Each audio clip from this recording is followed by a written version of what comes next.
Hey, Kerry here with Best of Us in Retirement.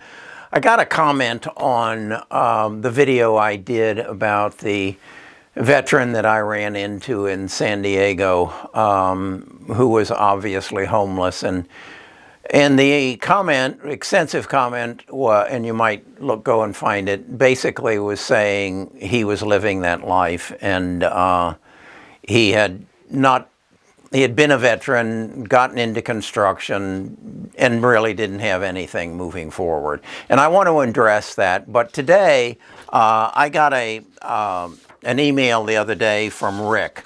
And Rick is retiring, and he's on the other end of the spectrum. He's done extremely well for himself, and he asked some questions, and I said I would go ahead and do a video on someone who is quite well and actually going to have some estate planning needs, and I want to address that because I think it's important that you know what your options are and what some of the pitfalls are, that if you don't take some specific action, you could have some things happen that you don't want to happen. Rick has a substantial amount of money set aside, and what I want to do is now take you directly to the spreadsheet that I use, that I've built, that helps me kind of get a look at what the future might hold for Rick and what I might recommend he do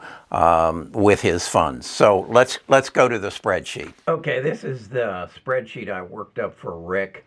As you see, he's 66 years old.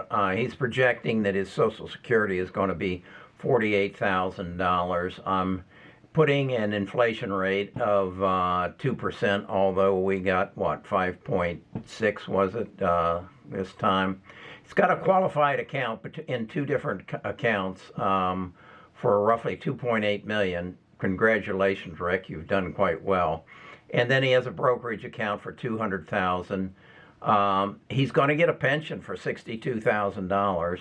And then I'm giving him a return on his investments of 5%, and then he has rental property income of $12,000. He's saying he has an annual living expense that actually he's saying for after he retires of $150,000. I'm inflating at that at 2%. He's currently in a 32% tax bracket. And a state of about, I think it's 5.25. He's making annual contributions to his retirement programs, two retirement programs for $76,000. Congratulations, Rick. And I didn't ask him, but I just put a price of his house for $300,000. That comes into my calculation for his net worth. He tells me he's married, but he's really single. And what he explained was that he and his wife separated some time ago. She's in another country. They don't really communicate much, but I think it comes into his some recommendations I'm going to make on estate planning. And I want to emphasize estate currently gives you an exemption for an individual of 11,000 or 11,250,000. So that's exempt. He has one son, and he has indicated that the son is not too good with money, and his girlfriend, who he thinks his son will marry, is also not too good with money. So I'm going to suggest that he does some trust, some estate planning, and possibly sets up a trust. So let's look at the numbers. As you see, 66. He has the rental income. His current income, as I said, is about $180,000 a year. That gives him an annual income of $192,000. Taxable income, because of his $76,000 of contributions to his retirement programs, that reduces his taxable income. Plus, he has normal exemption, and that's so his taxable income is roughly $92,000. Because he said he is, of that 192, he's putting 76,000. I'm saying his expenses must be somewhere around 80,000, and that would give him the ability to put the 76,000 into his retirement programs. So I've projected that, and then he says he wants to retire at 70 years of age, and then I'm projecting his Social Security income kicking in, and then the following year his required minimum distribution, which I'm calculating from this column over here. So you can see his big income drops off, and in the first year, because he isn't getting his required minimum distribution, he actually has a deficit. That's no big issue. He'll just take that deficit from his non-qualified funds, and then he moves into a very positive position as he is his pension. He didn't say if there was a increase on the pension. Usually I don't think there is, but we also want to discuss survivors' benefits. He may want to, because he's going to accumulate so much money, he may want to put survivors' benefits on that pension and designate his son, in fact, as the survivor. That's another issue that I haven't addressed in this column, but it would be something that Rick, you should consider. So as you can see, his investments continue to grow, even though he is living a $150,000 lifestyle, and he says that's because he's going to do some substantial traveling. And as you can see, I have his expenses growing at a rate of about 5%. I believe it is a year. No, 2% a year. So his expenses grow, but his income grows. As you can see, he gets to where he's what, 86 years old, and his estate is worth something in the neighborhood of net worth is up to about $8.3 million. So he has a lot of choices, a lot of opportunities in front of him. In fact, he'll surpass and have to start doing some gifting somewhere around what would it be, his 94th, if the estate tax exemption doesn't go up. He'll be entering a place where he's going to have to start paying some estate taxes. So prior to that, I would recommend to him that he starts doing some gifting. So Rick, you got no problems. You've done a wonderful job of saving for your retirement. I think the real opportunities that I can help you with here is in the estate planning and maybe some investment planning, because again, here we see we're going to have an excess over the year. This money, he has his choice. He could form a subchapter S and spill into his qualified plan, or in fact he could, and that's what I'm suggesting he do, he put that into non-qualified assets, into a brokerage account, and buy stocks that he plans on not selling. And I'll explain to you as we move into the other room why that is a good strategy. So that gives you a view of Rick's situation. As you can see, he's in a strong position. Where I really wanted to focus was, though, some traps that I see, that, or some measures he could take to make sure what he wants to happen happens. First of all, as I said, Rick has indicated to me he is married but he's single, saying that his wife lives in another country. They don't really communicate. In the United States, if you're both U.S. citizens, Rick, if you die without a will, she is going to get everything that you've got, and your son will get nothing. So I think it's very important that you have a will. I did not go over that with you in our communications, but it's very important you have a will and you provide for her. And what I mean by that is, don't say, I'm giving everything to my son. Say, I'm giving $100 to my wife, Gladys, and that's all I'm giving her. That basically says you didn't overlook her. You purposefully put her in the will and made a provision for her for $100 or whatever it might be. But I really suggest that you go beyond that and you set up a trust. You're going to end up with a lot of money when you pass away, and you're going to pass it, it looks like, to your son, and you have indicated to me that your son is not as responsible as you would like him to be relative to money, and that he has a girlfriend, and she might even be less responsible. So if that were my situation, and I was going to potentially leave them millions of dollars, I would set up a trust and provide for the fact that you don't know when you're going to pass away, and you don't know where he's going to be in his life, and you don't know the relationship that he is going to have with his spouse, and so you want to protect your money. With that in mind, you need to put together a trust that says that at your death, everything goes to your son, and then if it were me and he truly had difficulty managing money, I would put it on a schedule. If he's now 20 years old, I might say that if I die next year, when he's 25, he should get so much. When he's 30, he should get so much, and so forth.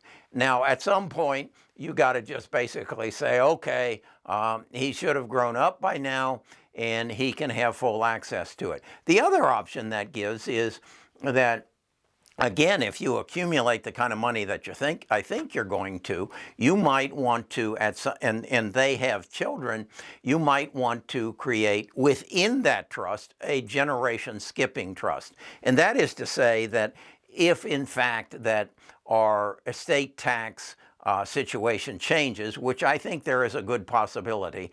If the Democrats stay in office, I don't think the $11.25 million per person is going to be the norm for much longer. So you might want to, through a generation skipping trust, you can say, I'm skipping the first generation for X amount of my, or X percentage of my, what I'm leaving, and I want that to go to my grandchildren. That then takes that money, and it is not subjected to estate taxes when your son passes away. So that's another thing, and you need an attorney to do that. So, but that's a word you need to understand, estate or generation skipping. Then I don't know if you have any charitable ambitions. Again, a trust would give you the ability to do that. And then within that trust, you need to designate the funds that you want to go to different places, such as if you're going to have a charitable donation, you want to give it your qualified funds to the charity, because they're going to be exempt from the taxes when they receive it. Whereas if you give non-qualified funds, there's no benefit. And if you're giving to your son, you want him to have the non-qualified assets. And to speak to that, you're going to have a substantial amount of overage each year. What do you do with it? Do you put it into an IRA or a Roth IRA? I wouldn't. I would put it into non-qualified funds, and I would buy stocks that I believe I will never sell. Give you some examples: Apple, Google, Amazon, Microsoft, Facebook, and Tesla. Those are my big six.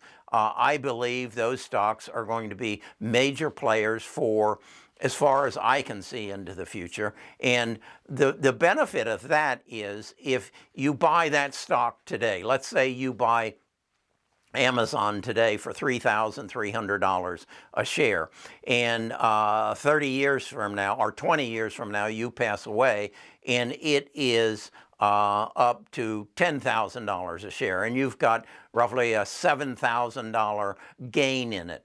If it's in an IRA, they're going to have to pay taxes on the full amount out.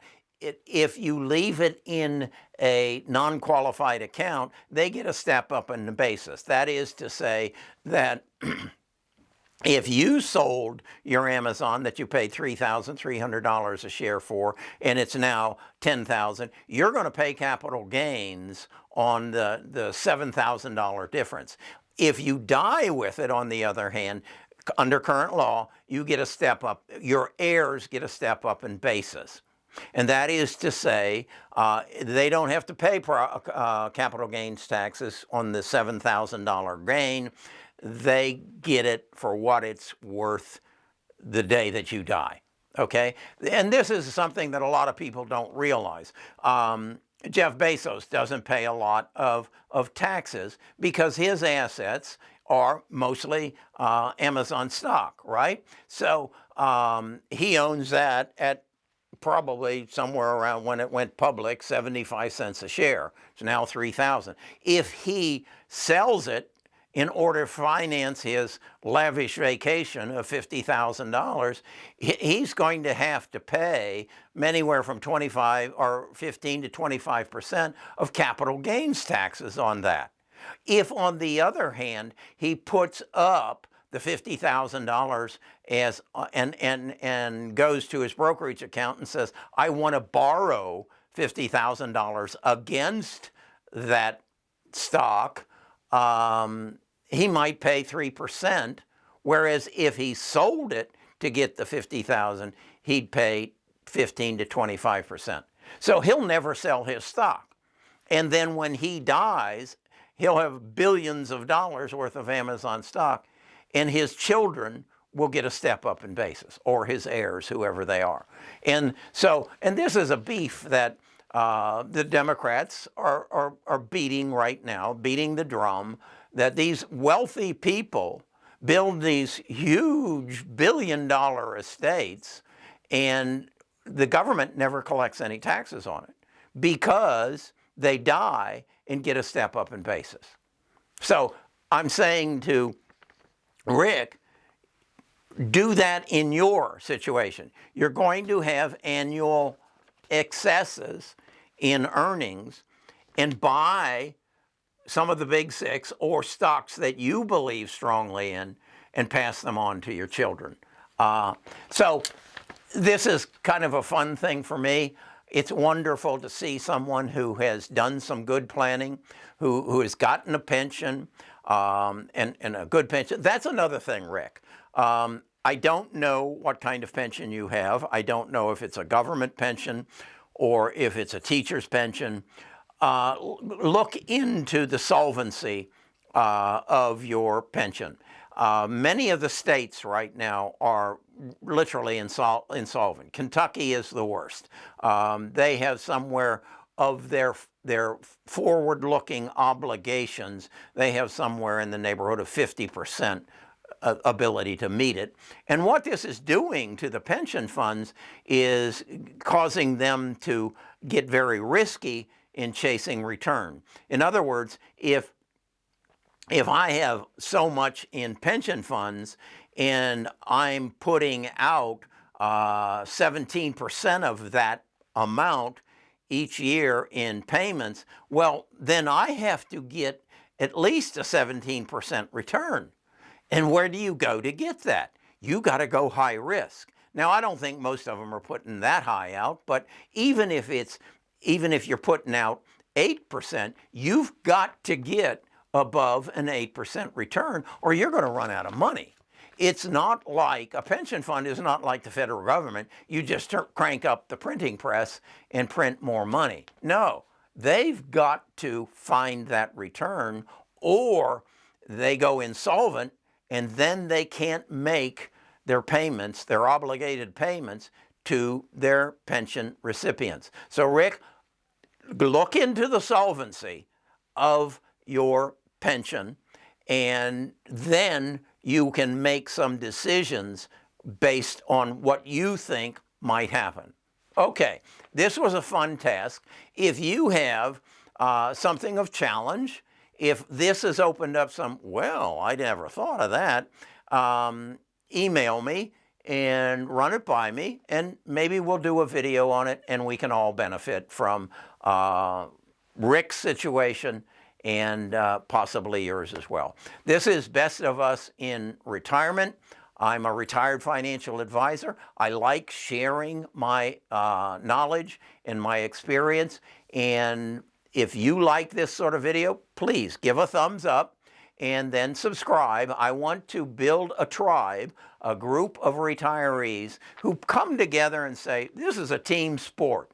Let's work together on our health, on our finances, and on our attitude of retirement. This is the best half of my life.